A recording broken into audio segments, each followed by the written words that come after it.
말하면 모두가 다 중요하겠지만요, 심장은 정말 빼놓을 수 없는 가장 중요한 기관이죠. 이 심장이 자그마하지만 여기서 뿜어내는 힘은요 어마어마합니다. 쉼없이 돌아가잖아요. 평생 돌아가실 때 심장은 멈춥니다. 그 전까지는 계속 움직이는 거죠. 그러니까 1분에 심장을 통해서 걸러지는 혈액의 양만 해도 25리터, 엄청난 거예요. 그 품어지는 양. 그리고 그 압이라고 하는 것은요, 힘은 몇 톤짜리 무게의 그 돌덩어리 같은 걸 에베레스트 산으로 끌어올리는 힘이래요. 그러니까 우리가 맥박을 짚을 때 이게 좀 미약하게 느껴지는 것 뿐이지, 실제로 심장이 펌프질을 해서 모세혈관 하나하나까지 산소를 그리고 영양소를 공급하는 그것은요 엄청난 힘이라고 합니다. 근데 심장은 겉으로 드러나 있지는 않죠. 눈이야 코야 이게 다 겉으로 드러나서 예쁘다 칭찬받고 그러는데, 심장한테 칭찬해 주는 사람 별로 없어요. 심장은 감춰져 있고 가려져 있지만 눈을 눈대게 하고 코를 코대게, 이게 심장이 살아 있어야 이게 다 가능한 거거든요. 저는 교회 안에 복음이야말로 바로 심장과 같은 것이라고 믿습니다. 이 복음의 펌프질이 있을 때 교회 구석구석에 이 모든 것에 은혜의 영양소가 흘러가는 것이고요, 그리스도의 보혈의 능력이 흘러가게 되는 줄 믿습니다. 그러니까 복음의 펌프질이 계속되는 것, 살아있는 동안, 살아있는 교회 안에 생명력의 증거는 복음 그 자체라고 할 수 있겠죠. 우리는 교회를 교회되게, 또 예배를 예배되게, 찬양의 노래로도 그렇게 부릅니다만, 그렇게 하게 되는 근본 동력은 바로 복음에 있습니다. 저는 그 가운데 복음이 이끄는 교회의 이제 세부적인 항목들을 오후 예배 때는 함께 살펴볼 텐데요, 복음이 이끄는 교회가 된다는 건 바로 예배가 살아있는 교회라고 하는 뜻을 오늘 말씀을 통해서 함께 나누려고 합니다. 교회 안에 뭐니 해도 중요한 것은 예배예요. 예배보다 우선될 건 아무것도 없습니다. 선교도, 심지어 전도도 하나님이 우리를 예배하는 공동체로서의 그 구심점을 갖고 있어야 비로소 뻗어나가는 어떤 힘이 안전할 수 있어요. 예배라고 하는 구심점이 확보가 되지 않은 채로 사역만을 하게 되면 그건 교회가 사역기관이 되는 거죠.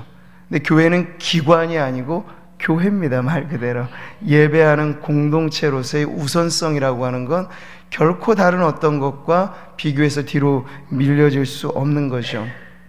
그런 점에서 우리 오후 예배에도 함께 참여하시는 우리 성도님들의 한 해 목표가 분명히 이것이었으면 좋겠어요. 1년 52주 정확하잖아요. 예배 성공자가 되시기를 축복합니다. 예배에 성공할 때 우리의 모든 삶에 하나하나의 질서가, 영적인 질서가 정돈되어질 줄 믿습니다. 우리가 국민교육 헌장을 외우잖아요. 우리는 민족중의 역사적 사명을 띠고 이 땅에 태어났다. 그 다음은 제가 까먹어서 잘 모르지만요. 근데 우리 하나님의 백성들에게 있어서의 이 헌장은 예배의 헌장입니다. 우리는 하나님의 영광을 높이는 예배자가 되기 위하여 거듭났다 라고 말이죠. 그게 아주 분명하셔야 돼요.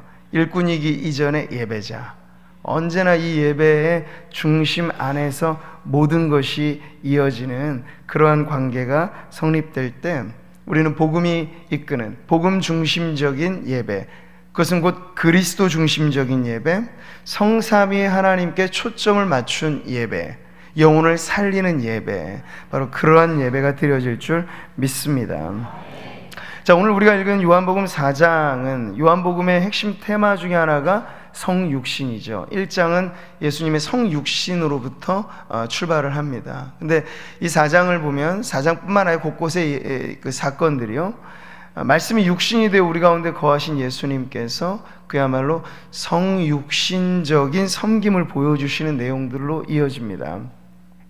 4장은 특히나 보면은 당시의 관행은 유대 그리고 갈릴리로 가는 여행의 경로는 언제나 우회하는 것을 선택했어요. 왜냐하면 유대인들과 사마리아인들은 견원지간, 개원숭이 식으로 서로 원수지간이었기 때문에 사마리아를 통과하는 길이 빨라도 그 길을 선택 안 하죠. 삥 둘러갑니다. 상종하기 싫어하는 그런 유대인들의 자존심이죠.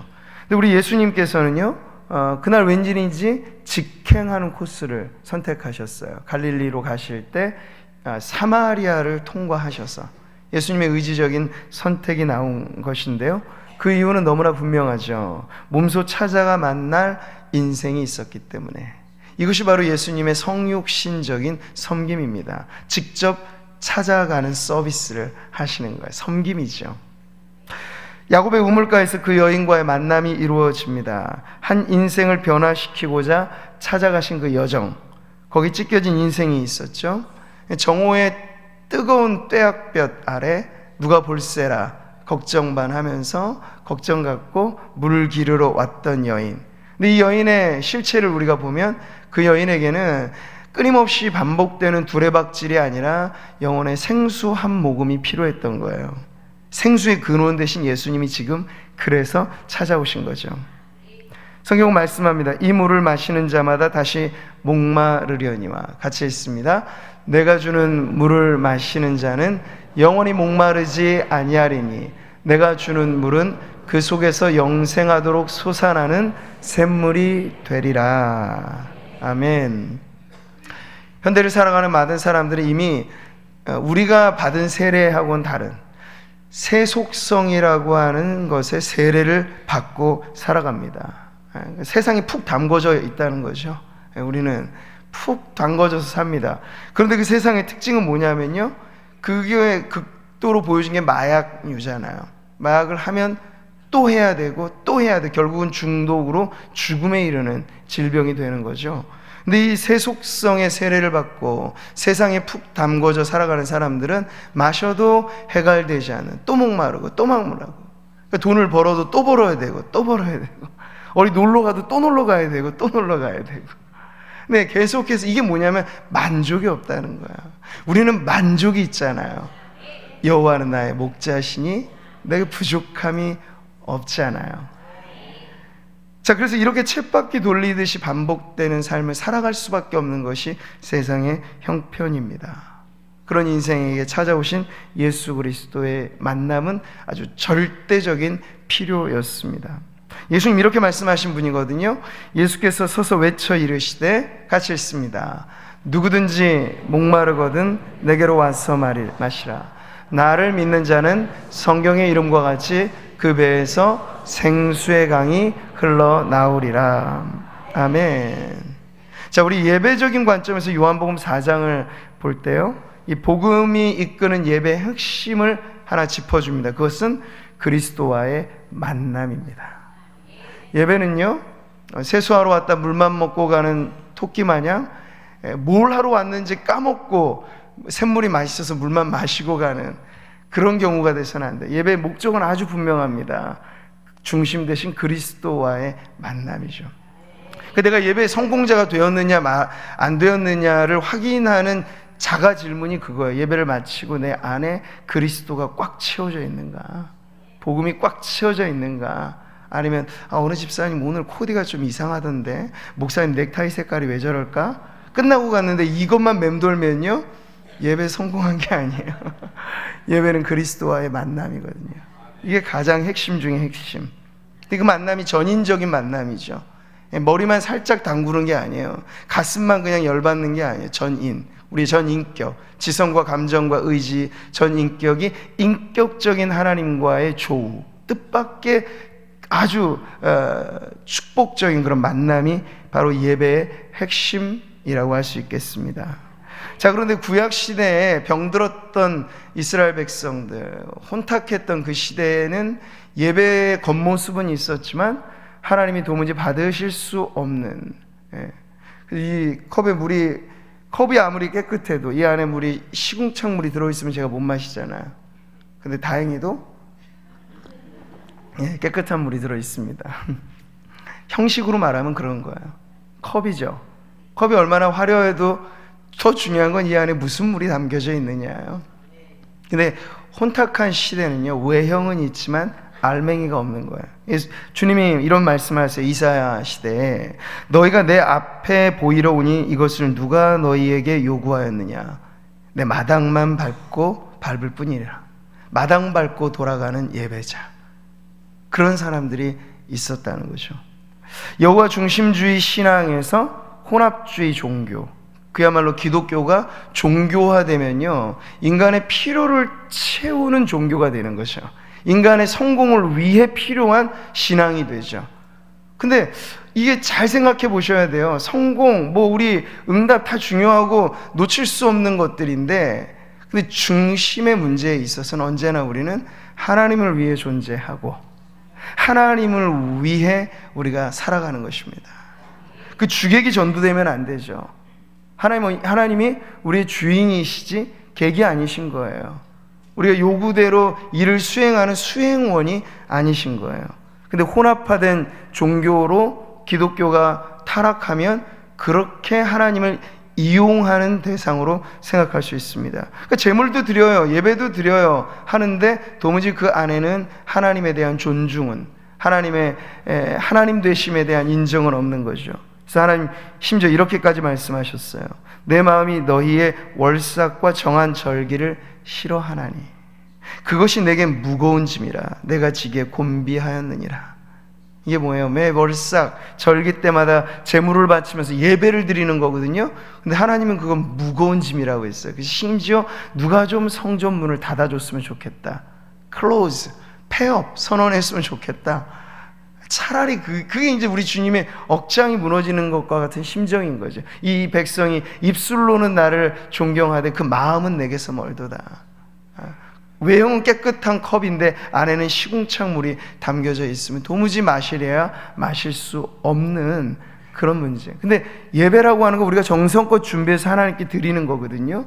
근데 하나님 받으실 때 이런 문제들이 있을 수 있다는 거예요. 왜 이 지경으로 갔을까요? 이스라엘 백성이 하나님과의 만남 없이 반복적으로 번제를 드림으로써 자신의 안전을 추구했고 번제를 바침으로써 자신의 성공을 원했던 것이죠. 정작 하나님을 추구하지 않고, 바로 이 문제가 있는 겁니다. 자, 그래서 오늘 이 성경 본문은 참된 예배에 대한 가르침을 아주 명확하게 줌으로써 예배의 대헌장이라 불릴 만한 구절을 우리에게 소개시켜 주죠. 날마다 갈증을 느끼지만 해갈되지 못했던 인생이 바로 사마리아 우물곁 그 여인, 이제 생수의 근원 되신 분을 만났고 그 만남을 통해서 영혼의 눈이 뜨이죠. 그러자 이 여인에게 잠재되어 있었던 영혼의 궁금증이 생겼습니다. 질문이 나오죠. 그래서 그렇게 묻습니다. 우리 조상들은 이 산에서 예배하였는데 당신들의 말은 예배할 곳이 예루살렘에 있다 하더이다. 그 당시 사마리아인들과 유대인들 사이에 쾌쾌묵은 논쟁이죠. 근데 물론 유대인들의 관점이기 때문에가 아니라 하나님께서는 율법이 시온에서 나오고 주의 말씀은 예루살렘으로부터 나올 것이다 라고 하는 걸 이미 천명하셨어요. 그런데 사마리아인들이 편의상, 그리고 이 분열된 양상을 정치적으로 극복할 목적으로 사마리아의 또 하나의 제2산당을 만든, 제2성전을, 제2제단을 만들어서 예루살렘까지 갈 것 없다, 여기서 제사를 드려라, 이렇게 해서 서로 분열이 된 거죠. 사마리아의 제단과 예루살렘의 성전이 말이에요. 물론 예수님께서는 이런 부분에 대해서 명백한 기준을 가지고 말씀을 하셨습니다. 하지만 주님이 그 질문에 대해 그제서야 제대로 된 영적인 질문을 하는 이 여인에게 답을 주실 때 주님은 유대인의 편에 서서 말씀하진 않으셨어요. 유대적인 정통주의를 말하지 않았습니다. 그래, 당신들이 틀렸고 중요한 건 예루살렘 성을 고수하는 거다, 이게 아니었어요. 아주 핵심적인 말씀을 주님이 이렇게 하시죠. 여자여 내 말을 믿으라. 같이 읽습니다. 이 산에서도 말고 예루살렘에서도 말고 너희가 아버지께 예배할 때가 이르리라. 네.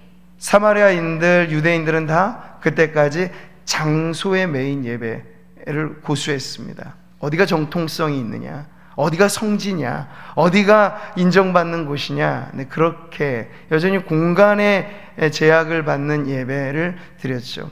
근데 예수님께서 이제 약속된 메시아가 실체로 오셨을 때 예배는 새로운 시대로 접어들게 된 겁니다. 그야말로 개막된 영적인 예배의 시대가 개막된 것이죠.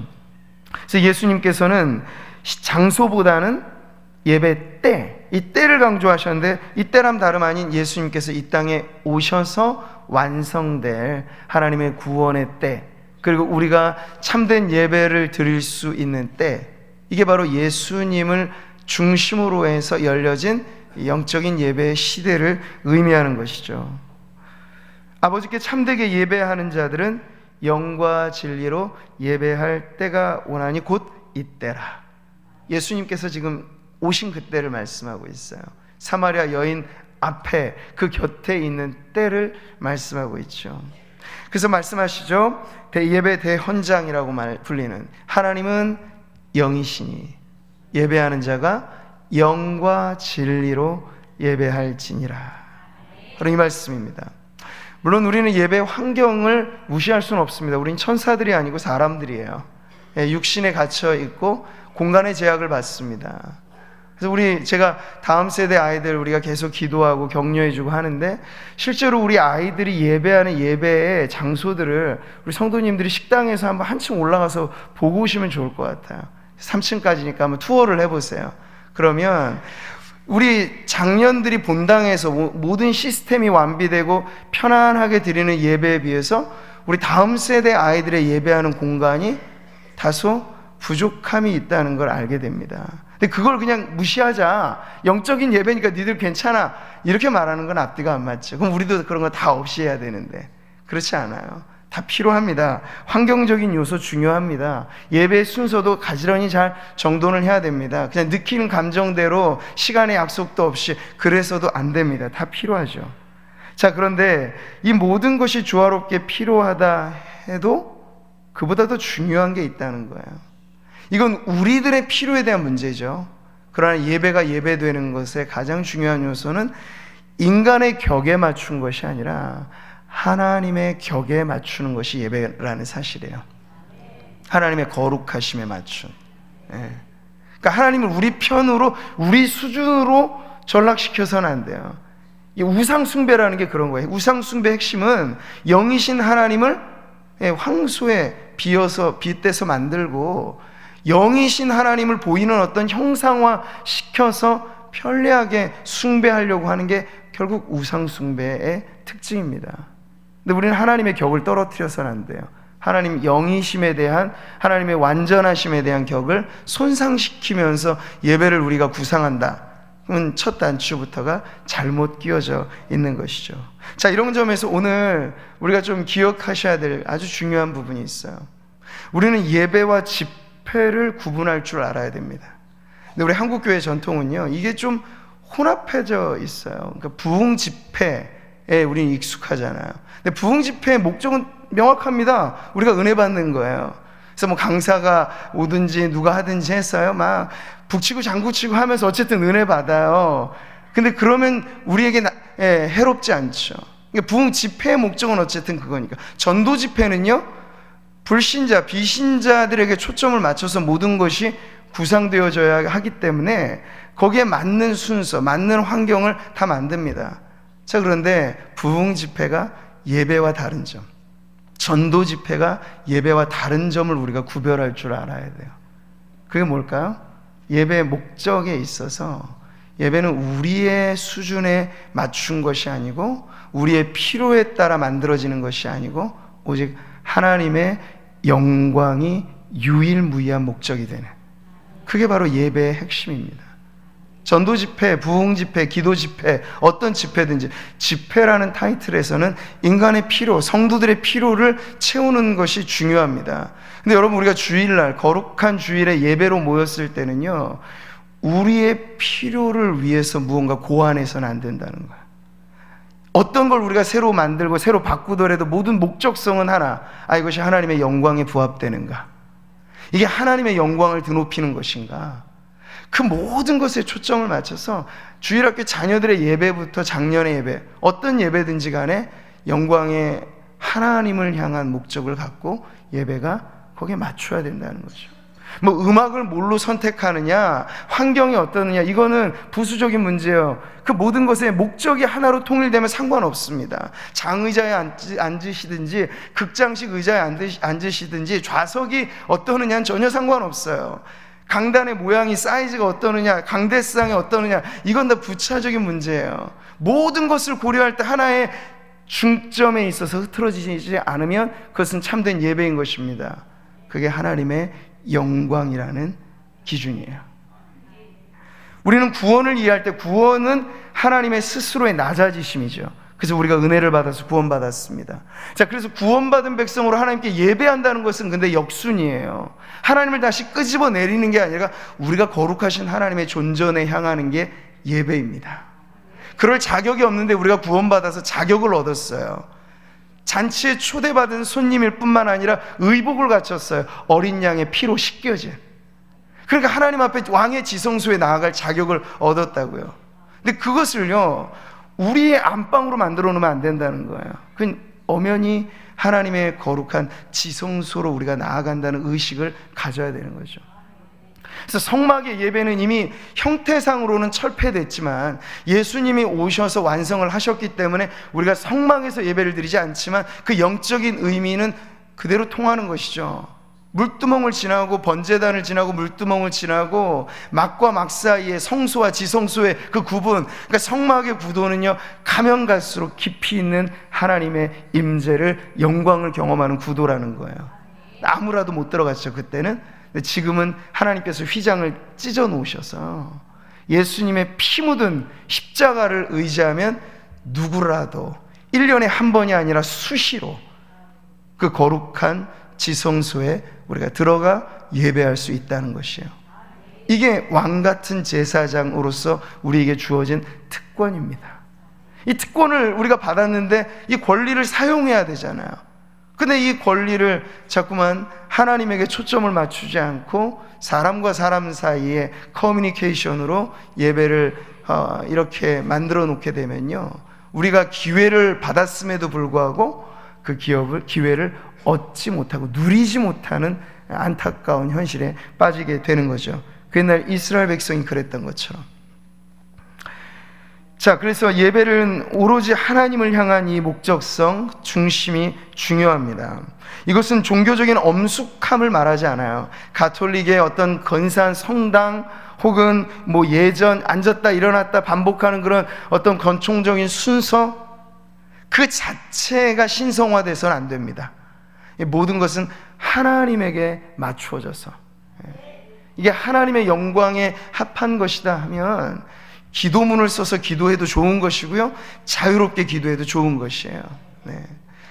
클래식 건반을 쳐서 찬양해도 좋은 것이고, 올간을 쳐서 찬양해도 좋은 것이고, 드럼을 쳐서 찬양해도 좋은 것이에요. 근데 사람들은 전통주의에 물들게 되면요, 예배의 핵심이 하나님의 영광이라고 하는 사실보다도 악기를 신성시하는 경향이 있어요. 이 예배당의 강단을 신성시하는 경향이 있어요.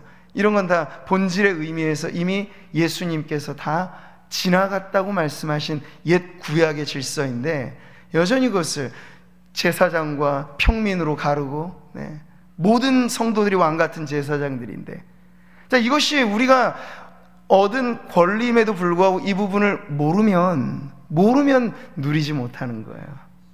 그러니까 참된 예배가 무엇인지를 우리가 아는 것이 너무나 중요합니다. 복음이 이끄는 예배는 바로 이 중심에 선 예배, 하나님을 향한, 하나님을 위한 예배입니다. 이를 위해서 그 대가를 우리가 지불하는 거죠. 구원이 우리의 구원이라고 하는 것이 하나님이 지불하신 대가라면, 우리가 주님께 드리는 예배는 우리가 지불해야 될 대가가 엄연히 있는 것이에요. 아브라함이 모리아산에서 드린 예배는 아들을 이 값을 지불하고 하나님 앞에 드린 것이잖아요.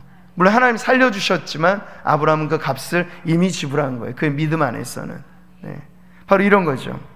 자, 오늘 핵심적인 두 단어를 결론하여 말씀드릴 때, 영과 진리, 이건 예배자의 양 날개와 같습니다. 우리가 하나님의 거룩한 성소에 날아오르는 예배를 드린다고 할 때 영성과 진리성, 이것이 너무나 중요합니다. 예배 영성이라고 하는 건 예배자의 깊이를 말합니다. 예배는요, 영혼의 깊은 울림이 있어야 되고 떨림이 있어야 됩니다. 보이지 않으나 보이는 사람보다 확실하게 우리의 영혼을 붙드시는 그 하나님의 존전에서 우리의 예배 성공 여부는 울림과 떨림에 있어요. 네. 하나님의 말씀을 들을 때, 찬양을 부를 때, 기도를 할 때, 그냥 술에 술 타고 물에 물 타고 아무런 감흥 없이 그런 성공적인 예배일 수는 없습니다. 그러니까 우리가 예배 매 순서마다 영혼의 촉각을 곤두세워야 돼요. 모든 순서에 찬양대가 찬양을 한다 해서 우리가 대리로서 하는 게 아니라 우리는 함께, 그래서 우리 교회는 참 좋은 게 같이 일어서잖아. 이 의미상 우리도 같이 동참합니다라는 의미예요. 그런 것이 중요합니다. 마음을 같이 모으는 거죠. 자, 이 깊이 있는 예배 영성에 있어서 우리는 누구의 도움이 필요하냐면 성령님의 도움이 절실합니다. 하나님의 성령으로 봉사하며, 빌립보서 3장 3절에 나와 있는데요, 이 봉사라고 하는 단어가 대부분의 영어 성경은 예배라고 번역을 합니다. worship이죠. 그러니까 우리가 참된 예배를 드릴 때 성령 안에서 성령으로 우리가 인도함을 받아야 영적인 예배를 드릴 수 있다는 거예요. 진정한 예배 지휘자는 성령님이십니다. 앞서서 설교자도 있고 찬양대 지휘자도 있고 대표의 기도자도 있지만 이 모든 예배의 순서를 맡은 일을 총괄 지휘하시는 분은 성령님이세요. 그러니까 모두가 그러한 의식 속에서 성령님의 어떤 주권을 인정하고 예배 중에 우리를 들어 써주시기를 바라면서 우리가 그렇게 준비되어야 마땅하겠습니다. 성령 안에 성령의 능력으로 우리는 참된 영적 예배를 드릴 수 있습니다. 자, 이 사실은 예배 진리성에 있어서도 마찬가지로 연결되죠. 성령은 누구신가요? 진리의 영이십니다. 예배 가운데 우리가 중요하게 구별된 요소로 하나님의 말씀을 듣습니다. 그러니까 설교와 축도 이외의 모든 요소들은 우리가 하나님께 올려드리는 거잖아요. 다 올려드리는, 신앙의 고백과 헌금과 찬양과 이 모든 게 다 올려드리는 거예요. 그런데 예배 중에 우리가 은혜 받는 통로는 말씀, 설교의 시간을 통한 말씀과 축복의 기도의 시간이란 말이에요. 근데 그 시간마저도 누가 관장을 하셔야 예배가 예배되냐면 성령님이. 그렇기 때문에 주일을 준비하는 우리의 기도는요, 주일에 예배가 있기 전 가정에서든 혹은 교회에 오셔서 예배를 위해 기도할 때 예배 각 순서자들을 위해서 기도해 주셔야 돼요. 어떤 기도일까요? 성령의 감동과 성령의 조명과 성령의 능력으로 그 예배를 수종드는 일꾼 되게 하옵소서. 우리 대표 기도하실 때 장로님들과 집사님들이 감사하게도 주의 종된 저를 위해서 많이 기도하시잖아요. 근데 그 기도의 제목이 저는 분명했으면 좋겠어요. 성령의 능력으로 충만하게 하사 하나님 말씀을 말씀되이 전하게 하소서. 이거죠. 이거면 되죠. 다른 게 뭐가 있겠습니까? 진리의 성령이 오시면 그가 너희를 모든 진리 가운데로 인도하시리라. 우리는 진리의 성령에 이끌려 나아갈 때 진정성 있는 예배, 영과 진리의 예배를 드릴 수 있습니다. 말씀드렸듯이 복음이 이끄는 예배는 거룩하신 하나님께 비상하는 예배자의 양 날개로 영과 진리의 날개가 활짝 펴진 그런 예배입니다. 그래서 성부와 성자와 성령 성삼위 하나님이 영광을 받으시는, 오직 그 하나의 목적에 우리의 영혼의 촉각을 곤두세우는 그러한 예배이죠.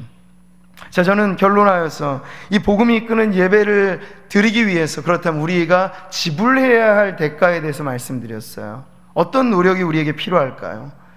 먼저 저는 우리가 성탄절에 드렸던 참 예배자들의 좋은 예로서 동방의 박사들을 보았죠. 먼 길의 여행을, 그 한 번의 예배를 위해서 엄청난 비용을 지불하고, 고대 여행이라는 건 막대한 비용이 필요한 거거든요. 근데 그걸 다 감수하고 또 미리부터 준비해온 황금, 유향, 모략, 주님께 합당한 예배를, 예물을 준비해 왔던 그들의 그 정성. 근데 지식에 비하면 우리와 비교할 수 없이 그들은 초보자이잖아요. 그냥 별빛의 인도함 따라 온 정도예요. 구약의 말씀에 대한 해박한 이해도 없어요. 하나님께서 그들에게 은혜를 주셔서 그들이 왔던 것 뿐이죠. 근데 우리는 지식의 양으로 비하면 신구약 합본집으로 66권을 다 알고 있습니다. 성경을 들고 다닙니다. 그런데 영과 진리의 예배에 있어서 동방의 박사들과 우리를 한번 비교해 보면요, 우리는 그리 멀지 않습니다. 집과 교회 사이는. 그런데도 시간을 맞추어 오기란 대부분의 많은 성도들에게 아직까지도 어려운 까닭은 예배가 예배되게 함에 있어 우리의 준비의 부분들이 아직은 소홀히 여겨지고 있다는 사실입니다. 대가를 지불함에 있어서 그것은 거창하고 위대한 것에서부터가 아니고 우리가 할 수 있는 작은 것에서부터인데, 우리는 하다못해 영화 관람을 위해서도 시간은 중요하게 생각합니다.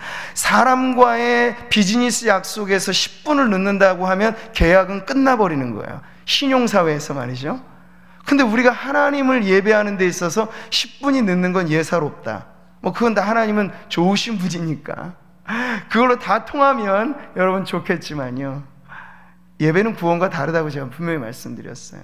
예배는 하나님의 격에 어울리게 우리가 이 땅에서의 우리의 준비를 잘 갖추어서 주님께 드리는 것이 합당한 예배의 모습인 줄 믿습니다. 그래서 예배에 임하는 우리의 마음에 있어서 근본 관심 자체가 이런 것이죠.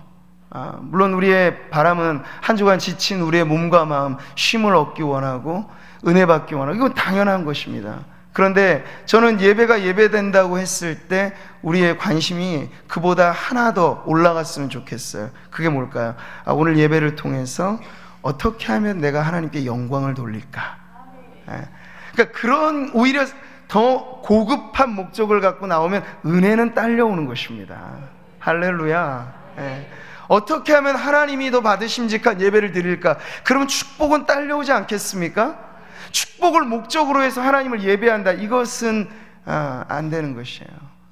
조건식, 거래식이 아닙니다. 예배는, 예배 그 자체가 목적이죠. 그래서 하나님을 어떻게 하면 참되이 섬길 수 있을까? 조금이라도 먼저 와서 기도하고, 옷 매무새도 조금 더 신경 쓰고, 데이트하러 만날 때도 거울 한 번 더 보고 오는데, 하나님 영이시니까 우리는 눈곱도 안 띄고 그냥 와도 된다, 아니잖아요. 그건 가지런히 정돈하고. 왜냐하면 이건 마음과 태도, 일체가 되는 거거든요.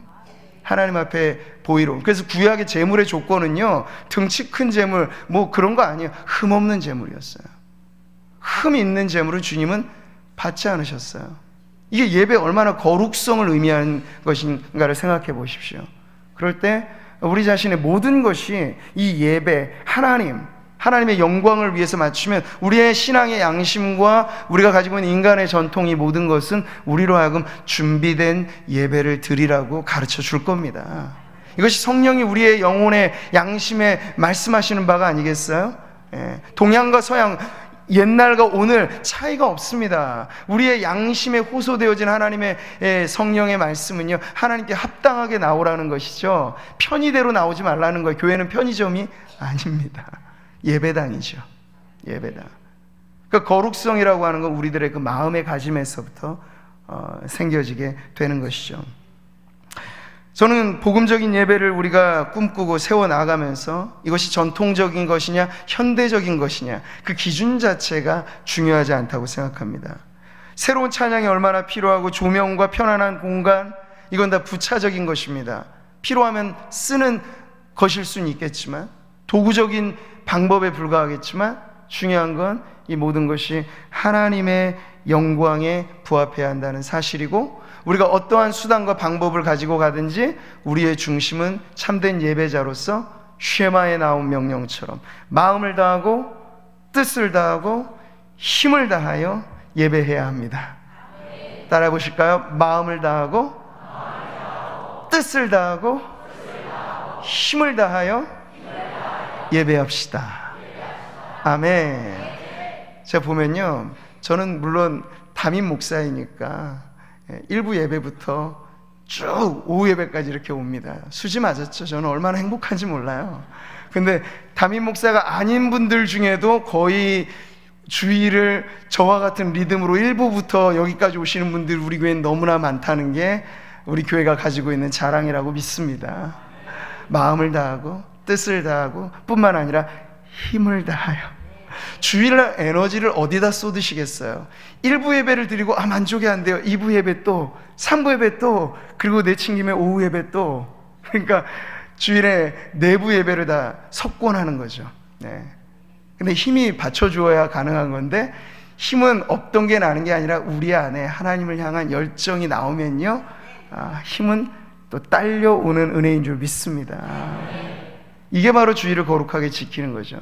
뭐 하지 말라, 금지 조항이 강조돼서는 안 돼. 그건 율법으로 돌아가는 것이고, 중요한 건 우리에게 열려진 기회를 선용하라는 거. 그러면 성도들에게 가장 좋은 주일의 성수는 예배하고 예배하고 또 예배하고 그리고 또 예배하고 할 수만 있다면, 네, 그게 마음을 다하고 뜻을 다하고 힘을 다하여 예배하는 것입니다.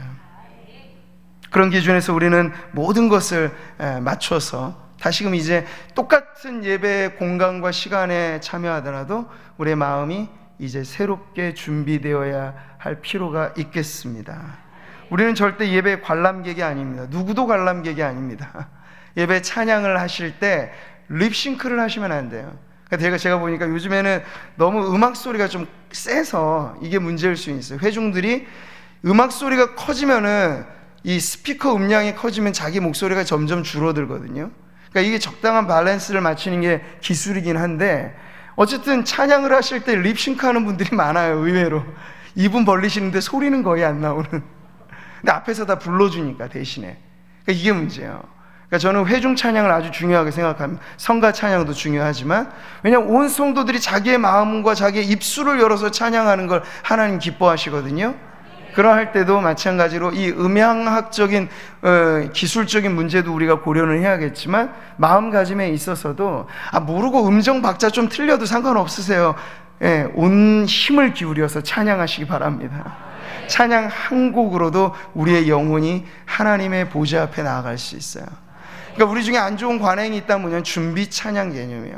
준비 찬양은 없습니다. 찬양의 시간이 곧 예배의 시작이죠. 그러니까 옛날에 우리 교회는 종이 없어서 다행인데 종 쳤어요. 끝나는 종이도 있고 시작하는 종도 있는데 땡 하면 예배 시작했다고 생각해요. 그 전에 이제 찬양을 부르니까 자꾸 싱얼롱 타임이 되는 거예요.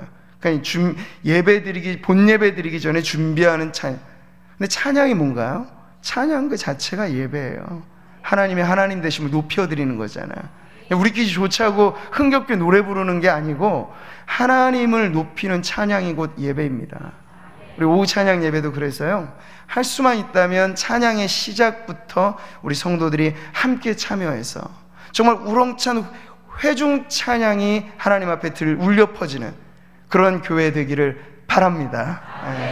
그래서 좀 낯선 곡들, 익숙한 곡들을 잘 좀 이렇게 조화롭게 섞어서, 좀 모르는 곡이면 반복해서 불러서 배우시면 되니까요. 근데 어쨌든 우리가 이 찬양하는 시간에 있어서도 관람이 아니라 참여하는 것, 내가 직접 내 입술로 여호와의 이름을 찬송하며, 바로 그것입니다. 앞서도 말씀드린 것처럼 강단에서 말씀이 선포될 때 그냥 목사가 일방적으로 선포하는 메시지가 아니고 적극적인 청자가 되셔야 됩니다. 혹시 담임 목사가 성경을 잘못 해석하고 있는 거 아닌가? 그런 좋은 의구심을 가지고 성경을 뚜렷이 봐야 되고요. 그래야 저도 정신 바짝 차리고 말씀 외에 딴소리 안 하죠. 근데 성도들이 목회자들이 그렇게 길들여 놨을 수도 있어요. 강단에서 이 소리 저 소리 정치 소리 다 해도 아멘 아멘 하시면 사실 안 돼요. 하나님의 말씀에만 아멘 하십시오. 할렐루야. 그러려면 정신을 똑바로 차리고 들으셔야 돼요. 제가 말이 좀 빨라질 때 하는데 이게 사람 소리인데 아멘 하시면 안 돼요. 하나님의 말씀이라고 하는 명확한 확신이 있을 때 아멘 하시기 바랍니다. 그 아멘 소리가 우리 교회의 자랑이에요. 사실 주님의 뜻이면 아멘 하는 교회니까. 근데 그 아멘에 있어서 선제 조건은 주님의 뜻을 깨달아야죠. 근데 하나님의 말씀이 올바르게 선포되는지를 늘 귀를 열고 들으시고, 그게 내 영혼에 공감이 되고 울림이 되고 떨림이 되면 속삭이듯 안 하셔도 돼요. 아멘! 크게 아멘 하시면 좋을 줄 믿습니다. 끝으로 한 가지만 말씀을 더 드리죠. 우리의 드리는 예물에도 마찬가지. 우리는 회비를 내는 게 아닙니다. 헌금이죠. 바쳐지는 예물. 그래서 교회 안에서 사실 헌금 설교를 딱 작심하고 할 때는 몇 번 있어요. 보면 뭐 건축이 필요할 때. 근데 저는 할 수만 있다면 그런 설교를 안 하고도 충분히 우리 성도들이 평상의 봉헌 생활에서 우리의 교회의 모든 것이 아름답게 쓰여지는 교회가 되기를 소원합니다. 이번에 특세 때도 우리 성도님들 은혜를 많이 받고 또 하시면서 보니까 뭐 정확한 액수를 말씀드리지 않지만 작년에 비해서 엄청나게 많은 분들이 감사의 예물을 드렸어요. 원리는 분명하죠. 짠해서 받는 게 아니에요. 헌금은 그건 회비죠. 갯돈이죠. 근데 헌금은 그게 아니에요. 은혜가 임하면 성도들은 드리고 싶어요. 그러니까 교회 안에 은혜가 흐르면 돼요. 은혜가 넘치면 돼요. 경제의 어려움이 우리 가운데 엄습해 와도요, 은혜 받은 성도들은 2랩돈마저도 하나님께 바쳤던 과부의 심정이 되거든요. 사르밧 과부처럼 나 먹고 죽을 것밖에 없어도 하나님이 달라 하시면 주고픈 마음이 은혜 받은 성도들 마음 아닙니까? 힘에 지나도록 섬기고 싶은 그 힘은 어디서 생기는 거예요? 은혜 받으면 되는 거잖아요. 그러니 어찌 교회가 그 부분에 있어서 사실 다른 방법을 고안할 필요가 있겠습니까? 저는 우리 사랑하는 성도님들이 지금껏 잘 해오신 것처럼 예물을 주님께 드림도 예배라는 사실만 잊지 마시고, 누군가에게 바치는 것 아니고 교회라고 하는 기관에 주는 것 아니에요. 그건 기부금이죠. 그게 아니고요, 예배 시간에 우리는 주님께 바쳐야 되는데 교회를 통해서 주님께 드리는 것이에요. 교회는 주님의 몸이기 때문에 주님의 몸된 교회가 사역하고 사용하는 그 모든 부분을 우리는 헌금으로 사용을 합니다. 그런데 그것이 주님의 뜻 가운데 합할 때 주님께 드리는 예물도 아름답고 사용되어지는 헌금도 아름답고, 이 모든 것을 하나님 기쁘게 받으실 줄 믿습니다. 이것이 전혀 성도들에게 불편한 이슈가 되는 것이 아니라 은혜 받으면 저는 주님께 드립니다 하는 그 마음이 언제나 성도들에게 있어서, 사업을 새롭게 구상하시고 일자리를 구하시고 하는 그런 부분에 있어서도 하나님 앞에 믿음의 기도를 드려보세요. 하나님, 제가 지금은 삶에 여의치 않고 어렵습니다. 그러나 저의 형편을 열어주시면 제가 하나님께 드리고 싶습니다. 이 마음을 주님이 받아주실 거예요. 그리고 길은 열려질 것입니다. 할렐루야. 주시면 드리겠습니다. 이 마음만 가지시면 돼요. 없는 거 주님도 달라 하진 않으세요. 주신 것 우리에게 말씀하실 때 감사하게 드리는 것이 예배 중 예물 봉헌의 시간이 되기를 바랍니다. 그래서 올해 들어서 우리가 함께 회중 찬양을 하면서 봉헌의 시간을 조금 더 의미 있게 드릴 때 우리 그렇게 찬양을, 나중에 기쁨 되기 원합니다. 겸손히 내 마음 드립니다. 내가 원하는 것 주님의 기쁨 되기 원합니다. 그게 봉헌에 담겨져 있는 정신이고, 하나님이 참된 예배로 받으시는 아름다운 그 예물에도 예배의 향기가 담겨져 있는 복된 예물이 될 줄 믿습니다. 우리는 하나님의 영광을 위한 우리의 열심이 이 예배 중에 녹아지기를 바라고요, 하나님은 이렇게 예배하는 자들을 지금도 찾고 계십니다. 하나님이 찾으시는 그 예배자로 오늘 우리 구미 상모교회가 여기 있습니다 라고 고백할 수 있기를 바라고요, 우리 사랑하는 성도 한 분 한 분이 하나님 그토록 찾으시는 그 한 사람의 예배자 되시기를 축복합니다. 예배를 통해 하나님과의 만남의 사건을 날마다 새롭게 체험하면서 살아계신 하나님이 너무나 좋아서 교회의 예배가 기다려지는 성도의 삶을 사시고, 우리가 주일날 아쉬운 이별을 하지만 다시 만날 그 날이 손꼽아 기다려지는 그런 교회가 된다면 반드시 우리 교회는 복음이 이끄는 교회가 될 줄 믿고, 복음이 이끄는 예배 가운데 풍성한 은혜가 넘쳐날 줄 확신합니다. 할렐루야.